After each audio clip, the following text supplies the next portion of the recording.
À la grande satisfaction des autorités congolaises, le processus d'approbation par le Fonds d'adaptation du projet de renforcement des capacités d'adaptation au changement climatique des communautés vulnérables vivant dans le bassin du fleuve Congo, qui était initié en avril 2018, a enfin abouti. L'annonce de cette bonne nouvelle a été faite à l'occasion d'une conférence de presse animée par Mme Arlette Soudan-Dono, ministre du Tourisme et de l'Environnement du Congo-Brazzaville, et M. Jean-Martin Boer, représentant résident du Programme alimentaire mondial en République du Congo.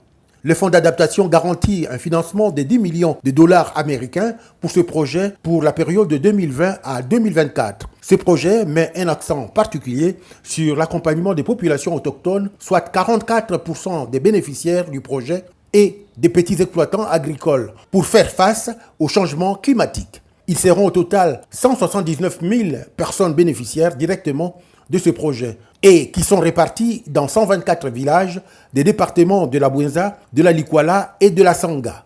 Selon les prévisions des scientifiques, que vers la fin du 21e siècle, il est probable que le réchauffement au Congo s'augmentera de l'ordre de plus 3,5 degrés à 6 degrés Celsius, ce qui aura un impact important sur le développement. Raison de plus de se préparer dès maintenant.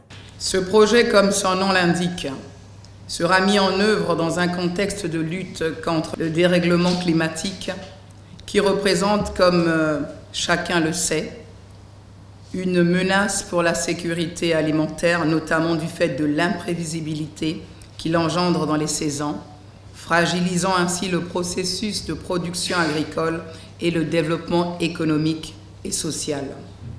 Il permettra par conséquent de développer des capacités de résilience des communautés locales et autochtones par la mise en place des mécanismes d'adaptation des producteurs agricoles et de pallier ainsi à l'insécurité alimentaire.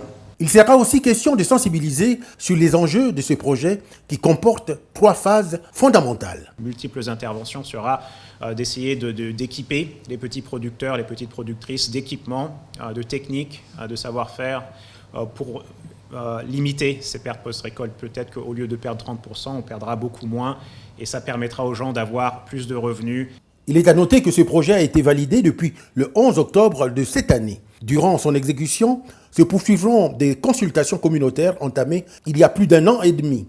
Les techniciens accompagneront au quotidien les bénéficiaires dans les différents domaines, dont l'agriculture et l'aquaculture.